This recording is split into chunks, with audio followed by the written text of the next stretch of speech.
प्रिय सज्जन बंधु, अब तक सामुद्रिक शास्त्र के विषय में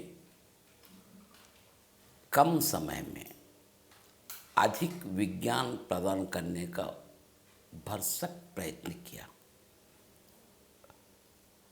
और बड़ी क्षमता के साथ सुनने की आवश्यकता अभी को भी बढ़ी है। समय तो लंबा ही हुआ, बड़ा समय ही लिया गया, फिर भी वो कम समय ही है। सामुद्रिक शास्त्र एक सागर जैसा, अथाह सागर जैसा शास्त्र है। उसके बारे में बताने के लिए वर्षों बस नहीं होते हैं। तो पूर्ण अवगहन के लिए, अनुभव के लिए हमें चाहिए कि नाना प्रकार के रचयिताओं के सामुद्रिक शास्त्र ग्रंथाध्ययन करें। जो वरिष्ठ सामुद्रिक लोग हैं, यानी शास्त्र विज्ञान खनी हैं, उनके यहाँ चले, अधिक अनुभव प्राप्त करें, अवगाहन ले लें। जब तक आपको ये पूरा विश्वास नहीं होता कि मुझे सामुद्रिक शास्त्र पर थोड़ा सा अधिकार आ गया, तब तक प्रवचन करना, किसी के हाथ देखना, जैसे चाहे वैसे फल बताना न हो। शास्त्र पर पूर्ण अधिकार आने के बाद हाँ, तब मुंह खोल सकते हैं। बस थोड़ा सा अध्ययन कर दिए, थोड़ा सा अनुभव आ गया, थोड़ा सा अवगाहन आ गया, कुछ ग्रंथों का पढ़ना हुआ, अपने आप को पूर्ण पंडित समझना, ये पंडितों का लक्षण नहीं है, पंडितम मन्यों का लक्षण है। पंडित वे ही होते हैं जिनके बाल पके हैं, अनुभव से, आयु से नहीं। इस कारण जहाँ तक मैं बताते आ रहा हूँ, करपृष्ठ के बारे में बता दिया मैंने, करतल की रेखाओं के बारे में, ग्रहों के बारे में और अंगुलियों के बारे में, अनुपातों के बारे में, उन्नत, निम्न, साधारण, सहज, सजीवता क्या होती है, इसके बारे में मैंने बता दी। तो ये सब ठीक है। तो शास्त्र को पढ़ते समय, रेखाओं को देखते समय यत्र तत्र दोष दिखाई पड़ते हैं। दोष बताना ही नहीं, उस दोष को किस प्रकार मिटाएं, हटाएं, सतर्क रहें, परिहार भी बताना होगा। उसे रेमेडीज कहते हैं। तो शास्त्र को सुलभात सुलभ शास्त्र बनाने के लिए मैं अपनी ओर से स्वयं का ही शोध कार्य समझिएगा कि अक्षरमाला के रूप में बता दिया। स्वर होते हैं पूरे 9 ग्रह और व्यंजन होते हैं नाना प्रकार के चिन्ह और रेखाएं। अगर इसको बराबर, यहाँ स्वर का मतलब किसी एक भाषा के स्वर, पर ये वर्णमाला देखेंगे तो एक एक भाषा के लिए, एक एक प्रांत के लिए एक एक प्रकार की वर्णमाला होती है। सामुद्रिक शास्त्र की भी वर्णमाला होती है। स्वर स्वतंत्र होते हैं। ग्रह स्थानों को मैंने स्वतंत्र बता दिया, स्वर कहा।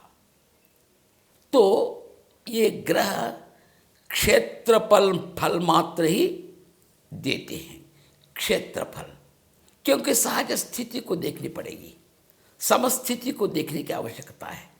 अति की ओर है, क्षति की ओर है, मिति की ओर है। सहज है, स्वस्थान पर है, सजीव है, इतने विषयों को देखना पड़ेगा। अगर ग्रह का स्थान सजीव रहे, सुंदर रहे, अनुपातों के बारे में मैंने बता दिया, उन अनुपातों में रहे, तो समझिए कि वे कारक अच्छी तरह से जातक के लिए लागू हो रहे हैं। उनमें जो चिन्ह दिखाई पड़ते हैं, जो रेखाएं चलती हैं वे व्यंजन हैं। व्यंजन का एक स्वतंत्र रूप नहीं रहता। जब तक एक व्यंजन के लिए स्वर का चिन्ह न लगे तब तक उसका कोई रूप नहीं रहता, उसका कोई उच्चारण नहीं रहता, उसकी कोई एक ध्वनि नहीं रहती। यहाँ वर्णमाला में स्वर का अर्थ मेरा मतलब है ध्वनि। यहाँ ध्वनि का अर्थ है कारक मात्र ही। बीज एक ही किंतु क्षेत्र भिन्न। तो क्षेत्रफल अच्छा है, क्षेत्र अच्छे हैं, ग्रह अच्छे हैं, सुंदर हैं, समापात में हैं, सजीव हैं, मिति में हैं। ठीक है, मिति की स्थितियों के बारे में बता दी गई। और उसके बाद उसमें जो चिन्ह दिखाई पड़ते हैं वे बीज होते हैं। ये बीज क्षेत्र ये दो अच्छे हो, मान्य हो, सुंदर हो, फलान्वित हो तो अवश्य ही अच्छी फसल आ जाएगी, हर कोई कहते हैं। तो इन चिन्हों को देखकर हम भला कह सकते हैं। समझिए कि अच्छी फसल के लिए क्षेत्रफल बीजफल ही नहीं अपितु चाहिए कि वातावरण, परिस्थितियां, ये वातावरण हम ही होते हैं। हम कौन? यहाँ हम का मतलब बुद्धि रेखा से लीजिए। उसके अनुकूल चलने, शांति से व्यवहार करने, शास्त्र स्थान में विराजित भगवान ब्रह्म विपंची बुद्धि के रूप में दिखाई पड़ते हैं। बुद्धि अनुकूल हो, वातावरण सही है। ठीक है, समझिए। बीजफल, क्षेत्रफल, वातावरण यदि ठीक हो, कह सकते हैं आपकी अच्छी फसल आ जाएगी। ठीक है, फसल के बारे में। तो अगर बुरे चिन्ह हो तो बीज अच्छे नहीं है। बीज को सुधारे कैसे? अच्छे बीज लाए कैसे? क्षेत्र तो अच्छे ही हैं, बीज अच्छे हैं मगर क्षेत्र अच्छा नहीं है। क्षेत्र अच्छा है मगर बीज अच्छा नहीं है। वातावरण कितना अच्छा होकर भी क्या लाभ, बुद्धि कितनी अच्छी होकर भी क्या लाभ है। इसलिए इन तीनों गुणों के संगम से फल निकलता है सत्फल, ये विश्वास कीजिए। वर्णमाला, सामुद्रिक वर्णमाला मैंने बता ही दिया। सामुद्रिक शास्त्र की भाषा है भाग्य भाषा और लिपि है रेखा लिपि। ज्योतिष की गणना अलग है। वे भी ग्रहों को मानते हैं, कारकों को मानते हैं और वे हिसाब करते हैं गणना के आधार पर। सूक्ष्म से सूक्ष्म रूप तक चल सकते हैं, मगर ये रेखाओं की बात सूक्ष्म रूप से नहीं देख सकते हैं। जीवन रेखा कितनी रहती? किसी का हाथ छोटा हो तो जीवन रेखा की स्थिति क्या होती है, कितनी छोटी होती है, या बुद्धि रेखा कितनी छोटी होती है। 100 भागों में करके देखना, नंगी आंखों से बस की बात नहीं। नंगी आती है आंखें ही क्या, आंखों के देखना बस की बात नहीं है। कोई उसका आविष्कार किया जाता या वैसे साधन का तो और भी अच्छा होता, मगर वो बड़े बड़े लोगों के काम के हाथ का काम है। तो देखिएगा, ये सब बता रहे हैं तो केवल दोष बताना ही नहीं, रेमेडीज भी बताने की ज़रूरत है, परिष्कार भी बताने की आवश्यकता है।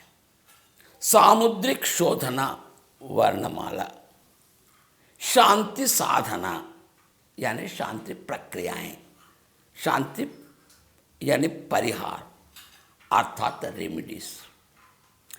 अच्छे चिन्ह हैं, रेमेडीज की कोई आवश्यकता ही नहीं है। बुरे चिन्ह हैं, बुरे चिन्ह के लिए तो परिहार की आवश्यकता है। तो एक शास्त्र, चाहे वो ज्योतिष हो, सामुद्रिक हो, केवल भारत देश तक ही सीमित नहीं, ये विश्व भर का शास्त्र है।